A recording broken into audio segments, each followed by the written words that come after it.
Ohio faces some of the worst drought conditions in our state's history. From Center 7 weather specialist Nick Dunn talked with some farmers about what this drought means for their livestock.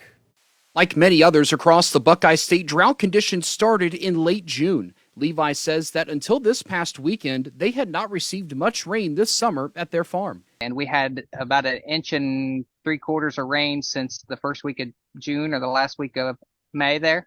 Keeping the sheep fed right now is a bit of a difficult challenge due to a limited grass supply, and that means that more expenses may have to be incurred. We have been looking at and paying very close attention because there is probably only about 20 days worth of grass. While Christy and Levi are facing difficulties of their own, they tell me other farmers they know in the area are in tougher situations that may lead to other impacts this winter.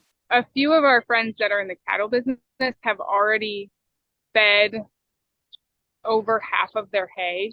And as we take a look at the latest drought monitor across parts of southeast Ohio, that extreme drought, that really kind of that lighter red color, followed by that exceptional drought here in the darker red, really impacting right where I just talked to them more. I was there in Morgan County, and it's not just across southeast Ohio, but the entire state is seeing drought that continues to get worse. In fact, parts of the Miami Valley now in that severe drought category, and we're even seeing that drought expanded further northward. And this is all due to this continued lack of rain that we continue to experience week after week. But you may be wondering, how exactly does this drought monitor work, and how do we come up with all these numbers and these different pieces of information? Well, the data is collected from 8 a.m. Tuesday to 8 a.m. the following Tuesday from over 400 observers across the entire country, providing impacts and local perspective to what's happening in their respective areas. And then all that data is put together, and we get that latest result from the NOAA, which is the National Oceanic and Atmospheric Administration, each and every Thursday. That kind of gives us a snapshot of the last week.